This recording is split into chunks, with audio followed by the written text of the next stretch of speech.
नमस्ते। यूपी तक देख रहे हैं दोस्तों आप, और आज हम बात करने जा रहे हैं यूपी के उस कंट्रीब्यूशन के बारे में जो देश के विकास में, देश की सुरक्षा में एक अहम भूमिका अदा कर रहा है। आज हमारे साथ इस पॉडकास्ट में मौजूद हैं आइडिया डिफेंस एंड रिसर्च के मयंक प्रताप सिंह। इन्होंने एक ऐसा आइडिया डिराइव किया जिससे वो देश की सुरक्षा कर सकें। देश की सुरक्षा कैसे, उसके लिए ये नैनो ड्रोन्स बनाते हैं। ये सब कुछ उत्तर प्रदेश में तैयार हो रहा है। ये आइडिया कैसे आया, मयंक किस तरीके से काम कर रहे हैं, किस तरह का कंट्रीब्यूशन दे रहे हैं, यूपी सरकार की कैसी भूमिका है इस पूरे क्षेत्र में, सहयोग में, विकास में, तो इस पर बात करेंगे इनसे। मयंक, बहुत स्वागत है आपका यूपी तक पर। Thank you so much sir. सबसे पहला सवाल तो यही कि idea defence and research, idea कहाँ से आया, क्या सोचा, यात्रा कैसी रही? बात करूँ अगर सर मैं आइडिया की, तो मेरे परिवार में मोस्टली जो मेरे आप कह लीजिए कि ताऊ जी हैं, चाचा जी हैं, सो सभी लोगों का बैकग्राउंड लगभग आर्मी से ही रिलेटेड है। तो एक डिफेंस बैकग्राउंड तो स्टार्टिंग से रहा है, जहाँ पे देखा है उनको डिफेंस की जर्सी में देखा है, ठीक है। और तो वो एक मोटिवेशन हमेशा से रहा है। अब जब कॉलेज में सर बीटेक कर रहे थे उस टाइम पे, तो उस टाइम पे गोल बहुत क्लियर था कि देश के लिए कुछ करना है। तो जितना कॉलेज में एक्सप्लोर कर पाए उतना एक्सप्लोर किया। कॉलेज टाइम में जब मैं बीटेक कर रहा था तो फ्रीलांसिंग हम लोग कुछ प्रोजेक्ट किया करते थे डिफेंस के लिए। कुछ प्रोजेक्ट हमने इसरो के लिए किए हैं, कुछ डीआरडीओ के लिए किए हैं, कुछ ऑर्डिनेंस फैक्ट्री के लिए किए हैं। तो धीरे धीरे शुरुआत कॉलेज से की। लेकिन कॉलेज के बाद हमारा मतलब मेरा एक ड्रीम था कि एक क्यों ना अगर देश की सेवा करनी है तो, और अगर आपके पास फिजिकल लिमिटेशन है, जनरली पहले हमारा यही मानना होता है किसी भी इंडियन का कि अगर देश की सेवा करनी है तो फौज में भर्ती होना है, एयरफोर्स में या नेवी में भर्ती होना है। लेकिन क्योंकि मेरी आईसाइट बहुत वीक थी, तो मेरे पास जो यूनिफॉर्म पहनने का रास्ता था, डायरेक्ट जो रास्ता था, वो मेरे पास कहीं ना कहीं नहीं था। तो मैंने फिर सोचा कि क्या एक और रास्ता हो सकता है जिससे मैं मतलब जो मैं करना चाहता हूँ वो मैं कर पाऊँ। तो वहाँ से एक दिमाग में एक आइडिया आया। उस टाइम पे ट्रेंड भी शुरू हुआ था स्टार्टअप का, जब मैंने बीटेक में था। स्टार्टअप इकोसिस्टम, एंटरप्रेन्योरशिप सेल, ये सब सारी चीज़ें इंडिया में शुरू ही हुई थी बड़े अच्छे लेवल पे। तो फिर एक दिमाग में आया कि क्यों ना एक कंपनी या स्टार्टअप को, एक स्टार्टअप के थ्रू क्यों ना हम एक देश की सेवा कर सकते हैं। तो उस तरीके से फिर हमने 2018 में हमने आइडिया लिया। लेकिन उस टाइम पे गोल ये था कि अभी हमारे पास जो स्किल्स हैं वो उतनी नहीं है, हमें थोड़ी अपने स्किल्स पे और काम करना चाहिए। तो उसके लिए फिर ये था कि चलो बाहर जाके ट्राई करते हैं। तो मैंने जो आइल्स है और जीआरई है, मैंने वो एग्ज़ाम दिए। तो यूएस की यूनिवर्सिटी है स्टीवन यूनिवर्सिटी, तो 2019 में उससे मेरा एडमिट आया। लेकिन फिर सोचा कि एक बार और ट्राई करते हैं और देखते हैं क्या कर सकते हैं इसमें। तो अगले साल हमने ट्राई किया। तो university of Colorado CU Boulder है यूएस में, जो कि टॉप 20 यूनिवर्सिटीज़ में से आती है। तो वहाँ से एडमिट भी आ गया। मैं बड़ा खुश था कि अब सब कुछ हो जाएगा।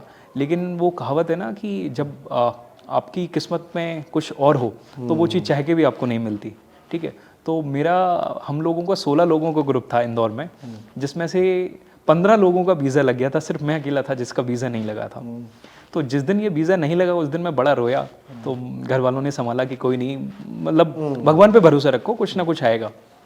तो उसके बाद फिर यही हुआ कि जब सबका वीज़ा लग गया, मेरा नहीं लग पाया, तो फिर मैंने उन चीज़ों से ध्यान उठाया। फिर मैंने कहा अगर कंपनी की शुरुआत मुझे करनी थी, स्टार्टअप में आना था, तो अब ये वाला अगर पॉइंट भी अगर नहीं जा रहा है मेरे, मतलब जैसा मैं सोच रहा हूँ अगर वैसे उस तरीके से मेरी लाइफ नहीं जा रही है, तो क्यों ना एक कंपनी की शुरुआत करते हैं। तो फिर वहाँ से मैंने स्टार्ट की अगस्त 2021 से idea research and development private limited. देश की मिट्टी आपको छोड़ना नहीं चाह रही थी? हाँ, ऐसा बोल सकते हैं सर, क्योंकि मैंने बहुत ट्राई किया था और मैं बहुत एक्साइटेड था। मतलब घर में बताता था सब, क्योंकि किसी भी एक छोटे गांव से मैं हूँ यूपी में। डिस्ट्रिक्ट जालौन है, जालौन में भी एक बहुत छोटा सा कस्बा है, रामपुरा कस्बा है उस कस्बे का नाम। वहाँ पे मैं उस स्कूल से पढ़ा हूँ, सरकारी स्कूल से, जिसकी आज भी फीस 21 रुपये है। और मैं जब पढ़ता था तब जो फीस है मेरी 10th में वो 12 रुपये थी। अच्छा, ठीक है। तो हम उस जगह से निकले हैं, ठीक है। तो एक लगाव तो है ही, लेकिन मुझे ये लगता है कि शायद जब इस पूरी जर्नी में मैंने ये पाया है कि गॉड्स प्लान, जैसा कि रिंकू यादव भी बोलते हैं, जो फेमस क्रिकेटर है, God's plan. So you have to only trust God's plan, right. मैंने बहुत कोशिश भी की थी, लेकिन 2-3 बार मैंने ट्राई किया, एग्जाम दिए, बट अगेन शायद किस्मत को और कुछ मजबूर था। सो अभी मैं यहाँ पे हूँ। देश की मिट्टी ने कहा कि देश के लिए काम करो, देश में रह के काम करो। हाँ, बोल सकता हूँ। और मैं ये भी बताना चाहूँगा कि आज लगभग 15 दोस्त हैं जो वहाँ पे हैं, और मैं अकेला 16 लोगों को ग्रुप था। 15 लोग शायद इतने खुश नहीं हैं जितना मैं हूँ, क्योंकि एक अपनी देश में रहना, देश की मिट्टी के लिए काम करना, ऐसी लाइफ जिसको आप इमेजिन करते थे पहले। जब मैं कॉलेज में था तो यार आर्मी वाले ऐसी यूनिफॉर्म पहनते हैं, एयरफोर्स वाले ऐसी पहनते हैं, स्पेशल फोर्सेस हैं वो ऐसे ऑपरेशन करती हैं। नाउ अपने स्टार्टअप के थ्रू उनके साथ रहना, उनके साथ मतलब कहीं भी उनके ट्रायल हो रहे हैं, उनके ट्रायल लोकेशंस पे जाना, उनके प्रोजेक्ट को डिस्कस करना, उनके साथ कहीं ना कहीं वो लाइफ जीना, क्योंकि जब आप प्रोजेक्ट करते हो तो आप उनके साथ हर एक चीज़ आपको समझनी पड़ती है। तो उस पूरी चीज़ को जो हम इमेजिनेशन में जीते थे कि हाँ ऐसी ऐसी दुनिया होती है, उसको जब आप हकीकत में आप जीते हो तो उसको मुझे लगता है शब्दों में बयान नहीं किया जा सकता। ठीक है, तो ये तो आइडिया और देश क्या चाहता था, आप देश से क्या चाहते थे, इसकी बात। फिर एक आइडिया आया, और आइडिया की शुरुआत करने के लिए आपने क्या किया, कैसे सफ़र शुरू हुआ कंपनी बनाने के बाद 21 के बाद?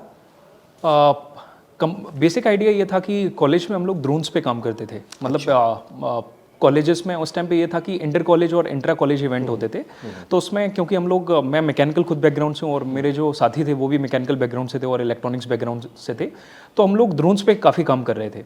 लेकिन इस कंपनी की अगर मैं बात करूं, idea research and development private limited की, तो इसका जो मेन हमारा जो एरिया है जिस पे हम काम कर रहे हैं वो है स्मॉल साइज ड्रोन्स, बिल्कुल, जो कि हम सर्विलेंस पर्पस के लिए भी बना रहे हैं और एक्सप्लोसिव पर्सन या कामाकाजी ऑपरेशंस के लिए भी बना रहे हैं। तो इसका जो आइडिया आया है वो इस तरीके से आया कि बचपन से, मतलब मुझे लगता है हर एक इंडियन को जब हम टीवी खोलते हैं और एक न्यूज़ में एक हाईलाइट चल रही होती है कि आज जम्मू कश्मीर में ऑपरेशन हुआ, 2 सोल्जर्स शहीद हुए, 3 जवान हमारे शहीद हुए, तो वो देख के ना एक बड़ा कष्ट होता था।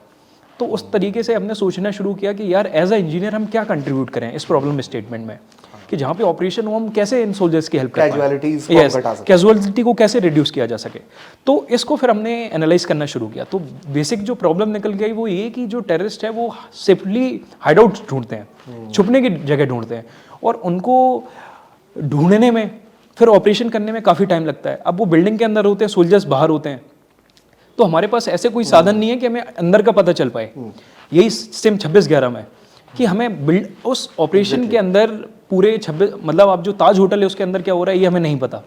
तो फिर एक आइडिया आया कि क्यों ना हम कुछ ऐसे सॉल्यूशंस बनाएं जो कि बिल्डिंग के अंदर जाके हमें रियल टाइम इंटेलिजेंस प्रोवाइड करवा पाए।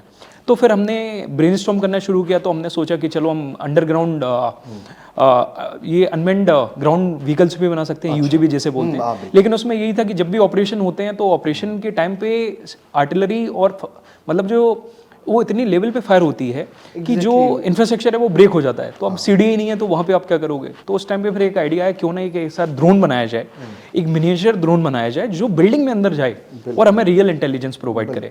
तो यही आइडिया हमारा यहाँ से आया कि जो प्रॉब्लम स्टेटमेंट है वो ये कि बिल्डिंग के अंदर हमें नहीं पता टेररिस्ट कहाँ पे है, ऑपरेशन लंबे चल रहे हैं, कैजुअलिटी हो रही है, और उसके सॉल्यूशन पे क्यों ना एक ऐसा छोटा ड्रोन बनाए। ड्रोन तो बहुत साइज के होते हैं, बड़ा भी हो सकता है, लेकिन एक ऐसा छोटा ड्रोन बनाए जो बिल्डिंग के अंदर जाए और हमें रियल इंटेलिजेंस प्रोवाइड करे। तो एटलीस्ट अगर हम टेररिस्ट को ढूंढ भी ना पाए तो एटलीस्ट हमें अपने ऑपरेशन को प्लान करने में कि मैं कहाँ से, मेरी टीम ए टीम, डेल्टा टीम कहाँ से करे, ब्रावो टीम कहाँ से एंटर करे, इन सारी चीज़ों को मैं प्लान कर पाऊँ और उसके बाद रेस्क्यू वगैरह में भी उसको यूज़ कर पाऊँ।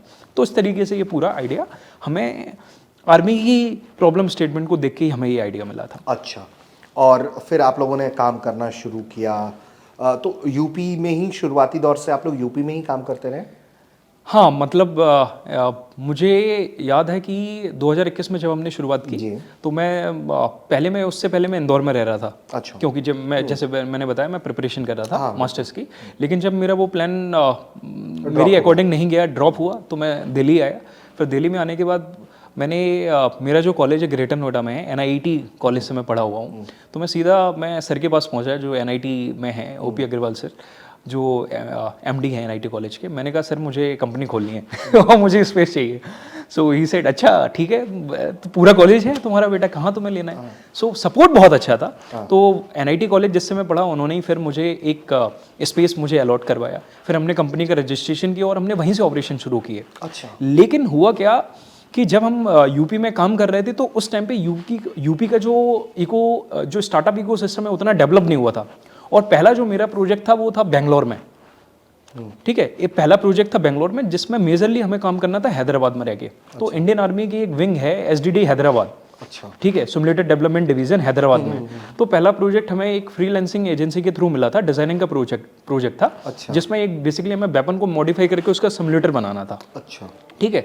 तो जब हम वहाँ पे काम करने लगे तो ऑफिसर ने बोला काम तो तुम अच्छा कर रहे हो यार, और ये बेंगलोर जो हैदराबाद है ये तो सिटीज़ भी ऐसी जिन्हें स्टार्टअप सिटीज़ भी बोला जाता है, तो क्यों ना आप यहीं पे अपना सारा सेटअप कर लो। अच्छा। तो उस टाइम पे मैंने कहा नहीं सर, हम जहाँ से आए हैं वहीं पे रहना पसंद है। तो मैंने कहा नहीं सर, अगर मतलब क्यों हर एक स्टार्टअप के पीछे बेंगलोर बेस्ड स्टार्टअप ही लिखा रहे, क्यों एक स्टार्टअप के पीछे ऐसा ना हो कि एक यूपी बेस्ड स्टार्टअप लिखा रहे कि हाँ ये यूपी बेस्ड स्टार्टअप है।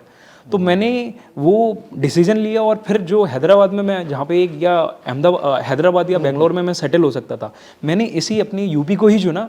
यूपी में मैं ग्रेटर नोएडा में मैंने काम शुरू किया और फिर मैंने यूपी से ही इसमें धीरे धीरे काम करना इसमें शुरू किया। और धीरे धीरे फिर गवर्नमेंट का सपोर्ट मिलना शुरू हुआ।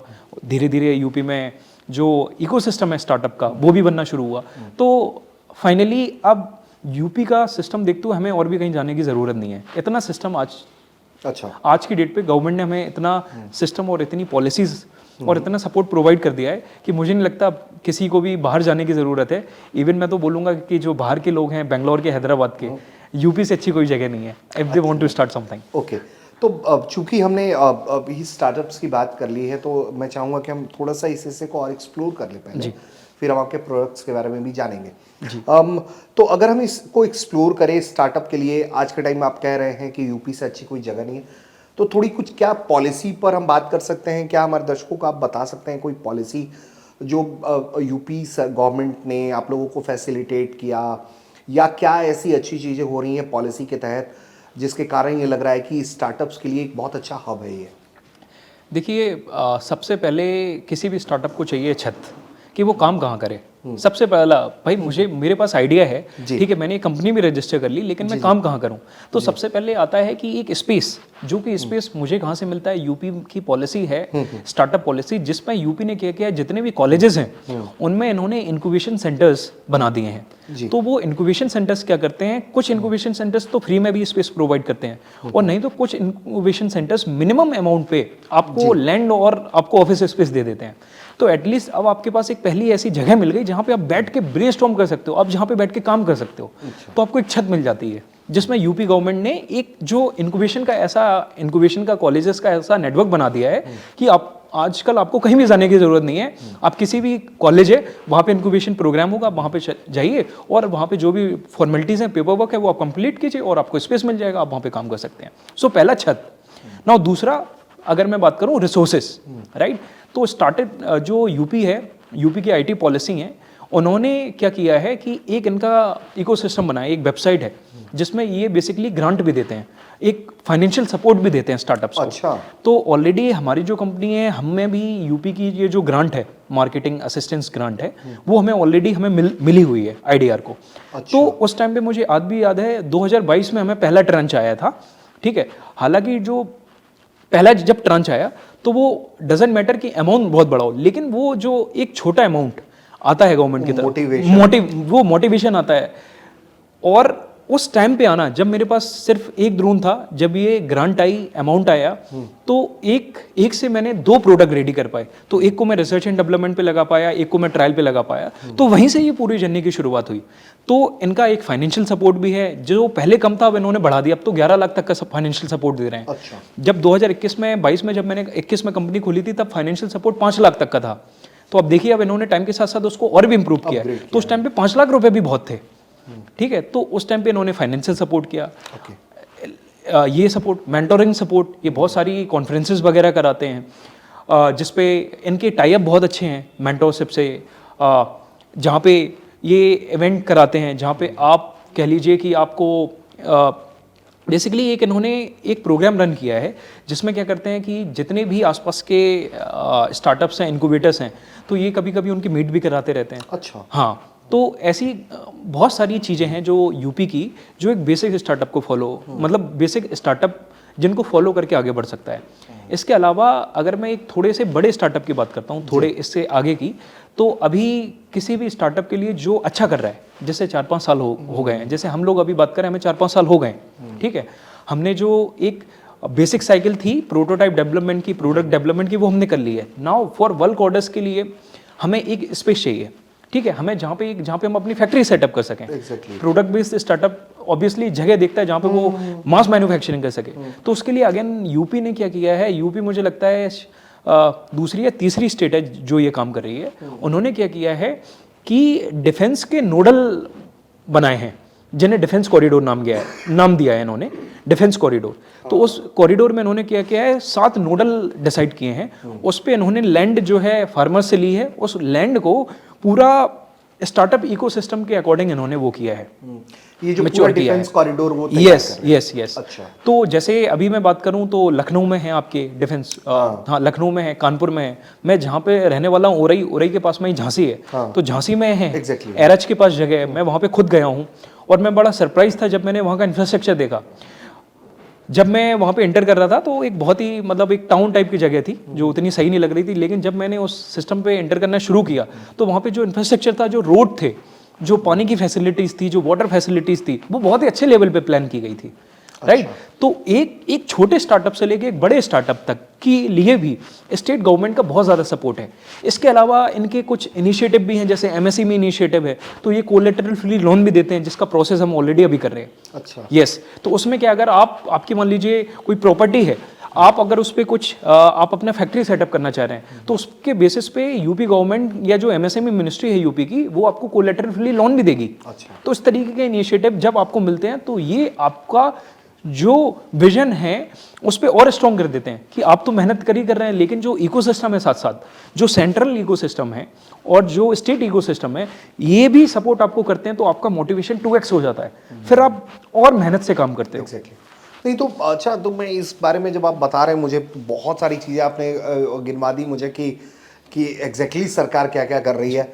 और मुझे लगता है कि लॉन्च पैड के तौर पर जब ये बात बार बार की जाती है कि भारत को आत्मनिर्भर बनना चाहिए, तो उसमें एक बात उत्तर प्रदेश से भी सामने आती है कि यूपी अगर आत्मनिर्भर बन जाएगा तो इंडिया के आत्मनिर्भर बनने की दिशा में एक बहुत बड़ा बूस्ट होगा, बूम होगा जी।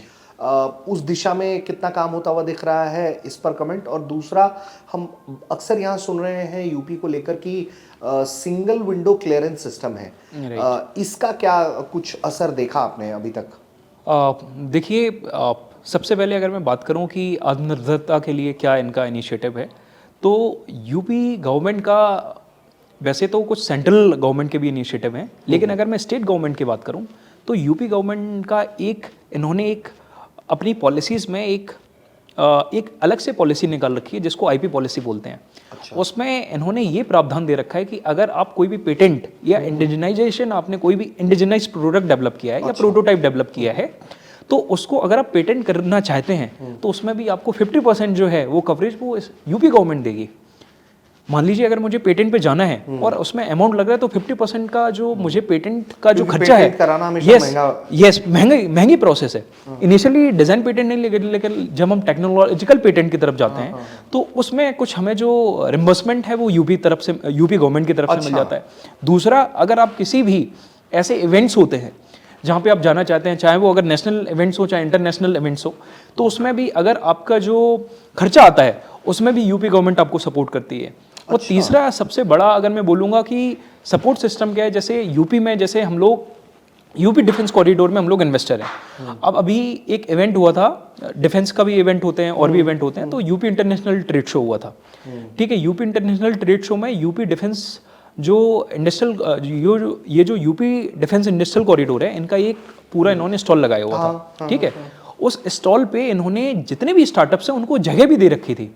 और यूपी गवर्नमेंट का ये मोटिव था कि जो लोग भी हैं, जो हाई प्रोफाइल लोग हैं, जो भी अगर किसी भी तरीके से अगर स्टार्टअप के काम आ सकें, तो यूपीडीआईसी का पहला मोटिव ये था कि ऐसी हाई प्रोफाइल लोगों को उन हर एक स्टार्टअप के उनके काउंटर पे लेके आया जाए, अच्छा। सो दैट वो देख सकें, उन्हें विजिबिलिटी मिल सके और स्टार्टअप के बारे में वो जान पाए काम क्या हो रहा है, और स्टार्टअप भी एक अपना आइडिया पिच कर पाए, सो दैट जो सपोर्ट वो दे रहे हैं उनके बारे में उन्हें पता चल पाए।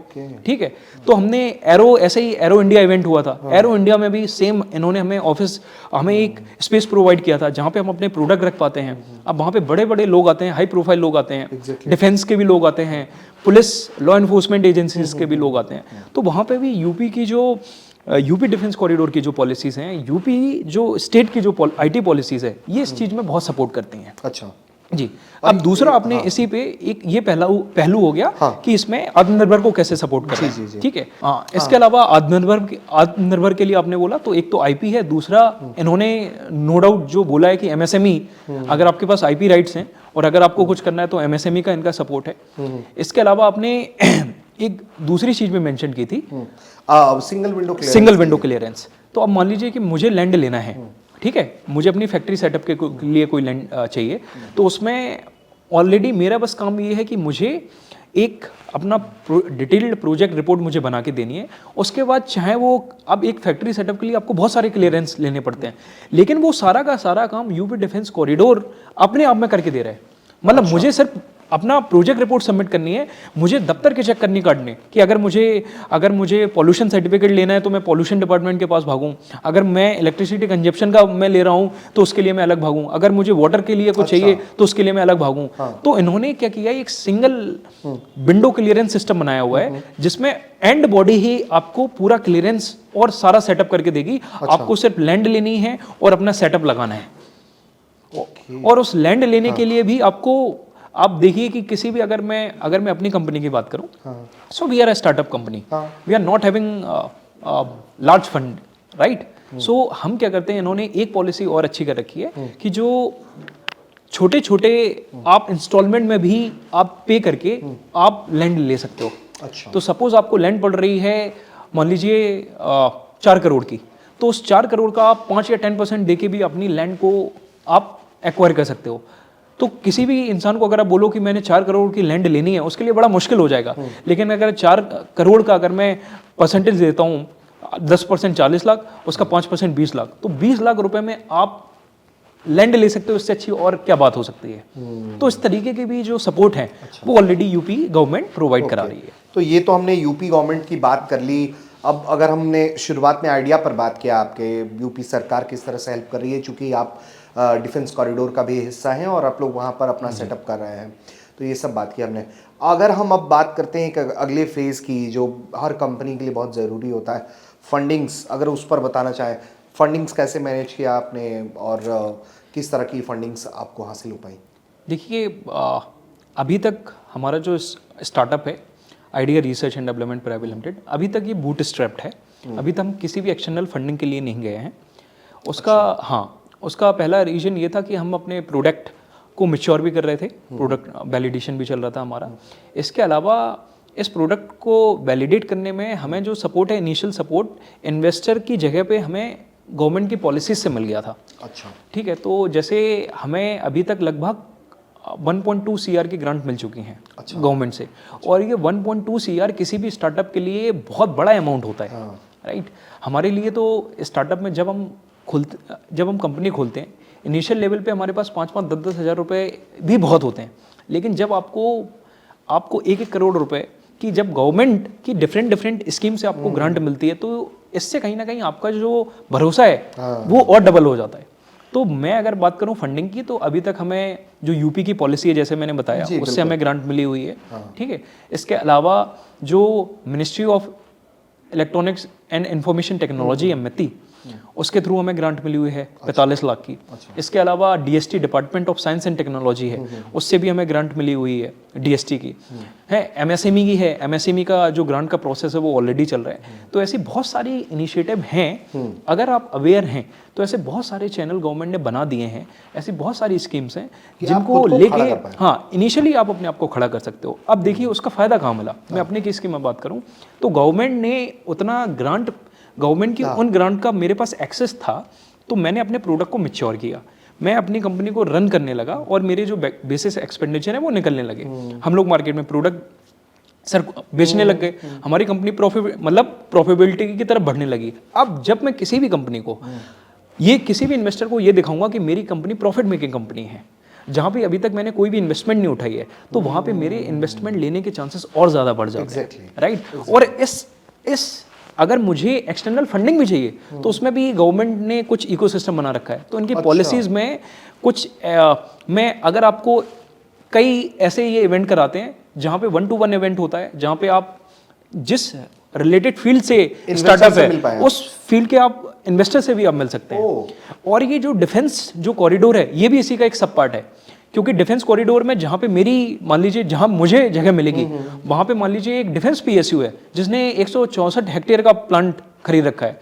तो अगर उसको चाहिए होगा तो इन्होंने एक क्लस्टर बनाया है कि डिफेंस की कंपनी को, सपोज एक बड़ी कंपनी है, उसको कोई भी प्रोडक्ट चाहिए होगा तो वो वहीं की कंपनी को, उसे कहीं बाहर नहीं जाना, वो वहीं से ले लेगी। क्योंकि वो 5 किलोमीटर का एरिया है जहाँ पे उन्होंने अपना स्पेस ले रखा है, मैंने बना रखा है। अब सपोज मान लीजिए एक डिफेंस पीएसयू है, कल को उसको लगा कि मुझे आपको मान लीजिए ड्रोन में या दो ड्रोन का इलेक्ट्रॉनिक्स है वो मुझे बनाना है, तो उनको वो कहीं से आउटसोर्स नहीं करना, क्योंकि हम लोग रिसर्च एंड डेवलपमेंट कंपनी है, हम वो पार्ट उन्हें बना के वहीं सप्लाई कर सकते हैं। तो इस तरीके के भी गवर्नमेंट की स्कीम्स हैं। तो इससे ये होता है कि मतलब एक तो आपकी बहुत स्पीड डिलीवरी है, राइट। आपको फिर किसी दुनिया के दूसरे देशों की तरफ नहीं देखना है, देश के दूसरे हिस्से की तरफ नहीं देखना बिल्कुल है। आप मतलब बिल्कुल घर का मोहल्ले का काम मोहल्ले में हो जा रहा है। बिल्कुल। इस इनिशिएटिव को बोल सकता हूँ आत्मनिर्भर भारत तो है, लेकिन ये कहीं ना कहीं आत्मनिर्भर उत्तर प्रदेश का भी एक संकल्प दिखता है इन चीज़ों से, क्योंकि गवर्नमेंट बेसिकली एक ऐसा इकोसिस्टम क्रिएट करना चाह रही है जिसमें जो बड़े से बड़ा प्लेयर है वो भी उसी जगह पे हो और छोटे से छोटे प्लेयर भी उसी जगह पे हो। मतलब बड़ी कंपनीज भी वहाँ पे हैं, छोटी कंपनीज भी वहाँ पे हैं, और उनका एक क्लस्टर करके ये एक ऐसा प्लेटफॉर्म बना रही है जहाँ पे दोनों कंपनी एक दूसरे पे पहुँच सकती हैं। तो बड़ी कंपनी के लिए क्या है, उनकी जो सप्लाई है, सप्लाई चेन उनकी ईजी हो जाएगी, क्योंकि अगर कंपनी यूपी में लिस्टेड है, अगर उसे बेंगलोर से कोई प्रोडक्ट मंगाना पड़ रहा है तो उनके लिए वो मनी वेस्ट है। उस केस में वो क्या कर सकते हैं कि हाँ, वहीं पे एक कंपनी है जो पीसीबीज बनाती है या ड्रोन के पार्ट्स बनाती है, ड्रोन बनाती है, उन्होंने वहीं से आउटसोर्स कर लिया, तो उनकी सप्लाई चेन घट गई। स्टार्टअप को क्या फायदा मिला कि मेरे को डिफेंस पीएसयू का एक अगर पीओ भी मिल गया तो मेरे लिए वो बहुत बड़ी बात है, क्योंकि डिफेंस पीएसयू का जो वर्क ऑर्डर है उसकी कुछ वैल्यू है, वो मुझे किसी भी इन्वेस्टर के सामने स्ट्रॉन्ग रखने में हेल्प करेगी। कि हाँ, मेरे पास मान लीजिए जैसे अभी हम लोग व्हील के साथ काम कर रहे हैं, भारत इलेक्ट्रॉनिक्स लिमिटेड, तो उनका जो एक भी अगर उनका परचेज ऑर्डर है तो वो हमारी जो प्रेजेंस है उसको और स्ट्रॉन्ग कर देता है, और लोगों को भरोसा जगता है कि हाँ, ये ऑलरेडी व्हील के साथ काम कर रहे हैं, तो that means they have something with them, जो कि इनको भरोसा दिलाती है उनको कि हाँ, इनके साथ हम काम कर सकते हैं। अब मैं प्रोडक्ट्स के बारे में जानना चाहता हूँ। प्रोडक्ट्स क्या क्या आपकी कंपनी ने तैयार किए, नैनो ड्रोन्स के अगर हम सेगमेंट में बात करें तो? प्रोडक्ट में अगर मैं बात करूं तो अभी हमारे 3 प्रोडक्ट हैं जो ऑलरेडी अभी मार्केट में हैं। पहला है दूत MK1, जो नैनो साइज ड्रोन है, जो कि हम सर्वेलेंस पर्पस में यूज़ कर रहे हैं। और दूत का बेसिकली प्राइम जो यूज़ केस है वो CICT ऑपरेशंस में है, या कह लीजिए कि कोवर्ट ऑपरेशन में है, एम्बुश एरिया जहाँ पे है, जहाँ पे बेसिकली सबसे बड़ा चैलेंज ये आता है बिल्डिंग के अंदर कि क्योंकि ऑब्स्टिकल्स होते हैं तो आपकी जो वीडियो रेंज और जो कम्युनिकेशन रेंज है वो प्रॉपर नहीं होती है और आपका कम्युनिकेशन टूट जाता है। तो जो हमारा सर्वेलेंस मॉडल है उसको हमने इसी तरीके से डिज़ाइन और डेवलप किया है कि उसमें हम मैक्सिमम इंडोर ऑपरेशंस में उसको हेल्प कर पाएँ और कनेक्शन होना। दर्शकों को बस यहाँ बता देना चाहता हूँ कि वो जिस आपका काउंटर इंसर्जेंसीज की बात मैं कर रहे हैं यहाँ पे, वो बेसिकली एनकाउंटर साइट्स की बात हो रही है जो देश के अलग अलग हिस्सों में कई बार चुनौतियाँ हो जाती हैं। कश्मीर जैसे क्षेत्र में जहाँ आतंकवाद की समस्या है उसको काउंटर करने में इस तरह के ड्रोन्स बहुत ज़्यादा मददगार होते हैं। और अभी तक तो अगर मैं बात करूं, जो दूत का मैं जो बता रहा था, दूत जो सर्वेलेंस मॉडल है, ये ऑलरेडी हम लोग अभी 40 से ज़्यादा यूनिट सप्लाई इसकी हम लोग कर चुके हैं। अच्छा। और इंडियन आर्मी की जो डिफरेंट फॉर्मेशंस हैं, जैसे इसमें स्पेशल फोर्सेस भी हैं, राष्ट्रीय राइफल्स भी हैं, ठीक है, और इस तरीके की अलग अलग फॉर्मेशंस में हमारा ड्रोन ऑलरेडी यूज़ हो रहा है। और 3 महीने पहले एक मतलब ऑपरेशन था, उसमें भी हमें कंट्रीब्यूट करने का मौका मिला। तो हमारा ड्रोन वहाँ पे भी यूज़ हुआ, और उस ड्रोन का यूज़ से हमने एक बहुत अच्छा कह सकते हैं कि आउटपुट हमारा बहुत अच्छे से निकल पाया। तो उस केस में जो इस प्रोडक्ट का हमारा मेन ऑब्जेक्टिव था कि इसको किस तरीके से यूज़ किया जाए कि बिल्डिंग के अंदर टेररिस्ट को या उनको आइडेंटिफाई कर पाए। यही काम उसने 3 महीने पहले हमने एक ऑपरेशन में किया, जहाँ पे हमने इसकी मदद से एग्जैक्ट जो हमारे लिए थ्रेट थे उनको हमने आइडेंटिफाई किया और उसके अकॉर्डिंग हमने उनको ऑपरेशन को एग्जीक्यूट करते हुए स्पेशल फोर्सेस के साथ उस ऑपरेशन को एग्जीक्यूट किया। अच्छा, तो ये तो आपकी MK1 की बात हुई दूध की, जिसमें सर्विलांस आप लोग करते हैं। कितना रेंज रहता है वैसे इसका? जो दूध का रेंज है ये लगभग 2 से 4 किलोमीटर तक ट्रैवल करता है लाइन ऑफ साइट में। अच्छा। हाँ, 4 किलोमीटर तक भी हम वैली में इसको टेस्ट कर चुके हैं। अच्छा। और लाइन ऑफ साइट में ये 300 मीटर तक का वीडियो रेंज प्रोवाइड कराता है। अच्छा। इसके अलावा दूध सर्विलेंस मॉडल के अलावा हमारे पास चक्रा है। अच्छा। चक्रा MK1 ये बेसिकली एक एंटी पर्सनल कामागाजी ड्रोन है जो कि 100 ग्राम तक का एक्सप्लोजिव कैरी करता है। अच्छा। ठीक है, तो मान लीजिए कहीं ऐसी सिचुएशन है जहाँ पे मुझे पता है कि ये बिल्डिंग के अंदर या कहीं भी एम्बुश एरिया में एक हाई पोटेंशियल टारगेट है जिसको न्यूट्रलाइज करना हमारे लिए मैंडेटरी है। तो उस केस में हमारे पास एक ऐसा ड्रोन होगा जो एम्बुश एरिया में या बिल्डिंग के अंदर कहीं भी जाके उस पर्सन को आइडेंटिफाई करके उस पर्सन को हिट करके खुद के साथ साथ उसको भी न्यूट्रलाइज कर सकता है। अच्छा। और इसके लिए हमारा जवान भी नहीं जाने? Right, so it's called anti personnel kamikaze system, UAV system, जिसमें ये जो ड्रोन है एक्सप्लोजिव कैरी करता है। इसमें कुछ सेंसर्स होते हैं, जैसे ही आप इसको मैनुअली भी ऑपरेट कर सकते हैं और ये ऑटोमेटिकली भी ऑपरेट होता है। तो जैसे ही ये हाई पोटेंशियल हाई थ्रेट मतलब जो भी थ्रेट है उसके पास जाएगा, तो जैसे ही ये हिट करेगा ये अपने साथ साथ जो टारगेट है उसको भी न्यूट्रलाइज करेगा। अच्छा, तो ये चक्रा की बात ये चक्रा की बात है। इसके अलावा अभी जब ऑपरेशन सिंदूर हुआ तो उस टाइम पे हम लोग भी मतलब आर्मी के साथ काम करते रहते हैं, तो हमने भी आर्मी की रिक्वायरमेंट को और अच्छे से जाना। तो उसके बाद ऑपरेशन सिंदूर के बाद हमने एक जो दूत मतलब आप कह लीजिए कि जो दूत और चक्रा है ये स्मॉल साइज के ड्रोन थे, तो इनकी जो कहीं ना कहीं जो पेलोड कैपेसिटी थी वो लिमिटेड थी। तो हमने कहा क्यों ना उस तरीके से शिफ्ट किया जाए जहाँ पे हम लोग थोड़ा सा एक आइडियल कंडीशन का पेलोड कैरी कर पाएँ। तो वहाँ पे हमने भीष्मा MK1 एक ड्रोन बनाया है जो कि 1 kg का एक्सप्लोजिव कैरी करता है। ठीक है, और ये स्वॉर्म मतलब आप कह लीजिए स्वॉर्म एक टेक्नोलॉजी होती है, ये स्वॉर्म फॉर्मेशंस कि जिसमें मल्टीपल ड्रोन्स एक पर्टिकुलर स्पेसिफिक आप कह लीजिए कि ऑपरेशन को या टास्क को परफॉर्म करते हैं। तो ये ऐसे ड्रोन है भीष्मा जिसमें आप 1 kg का पेलोड 50 ड्रोन 60 ड्रोन एक साथ ऑन अ सिंगल क्लिक आप 50-50 ड्रोन के लॉट एक ही बार में आप भेज सकते हो। तो ये जो चक्रा है भीष्मा है MK1 ये ऑलरेडी इसका लगभग आप कह लीजिए कि 80% काम कंप्लीट हो चुका है। इसका भी ऑलरेडी हम लोग ट्रायल कर रहे हैं और इसको हम लोग नेक्स्ट ईयर हम लोग इसको मार्केट में लॉन्च करेंगे। तो दूत और जो चक्र है और ये ऑलरेडी मार्केट में है। इसके अलावा अभ्यास एक है हमारा जो हमने सोल्जर्स की ट्रेनिंग के लिए बनाया, क्योंकि रशिया यूक्रेन वॉर के बाद और आपके जो इजराइल हमास का वॉर हुआ इसके बाद जो FPV ड्रोन से फर्स्ट पर्सन व्यू इनकी डिमांड बहुत ज़्यादा बढ़ गई है। तो इनको सोल्जर्स को ट्रेन करने के लिए हमने एक बहुत ही इकोनॉमिक मॉडल बनाया है और बहुत ही रगडाइज्ड मॉडल है।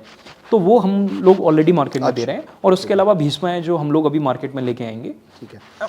हाँ, तो आपकी कंपनी क्या सिर्फ अभी भारतीय बाजार के लिए उपलब्ध है या आप लोग फॉरेन मार्केट में भी मतलब जो चीज़ें यहाँ तैयार हो रही हैं उसको फॉरेन मार्केट के लिए भी अवेलेबल करा रहे हैं? अभी हाल फिलहाल हम लोग अभी इंडिया मार्केट को देख रहे हैं। अच्छा। लेकिन धीरे धीरे हमने इसको अदर कंट्रीज़ के लिए भी अच्छा हाँ हम लोग उस अपॉर्चुनिटी को भी देख रहे हैं। तो यूपी में लखनऊ में डिफेंस एक्सपो हुआ था, उस दौरान हमने एग्जीबिशन लगाई हुई थी। तो उसमें हमने प्रोडक्ट को अपने शोकेस किया था। जो नेबरिंग कंट्रीज़ थी श्रीलंका, मोरक्को और आपकी थाईलैंड वगैरह, कंबोडिया, तो इनके जो आर्मी चीफ थे वो भी वहाँ पे आए हुए थे। तो उनका बड़ा इंटरेस्ट इसमें आया, स्पेशली दुबई और जो मिडिल ईस्ट की कंट्रीज़ हैं उनका बड़ा इंटरेस्ट इसमें निकल के आया।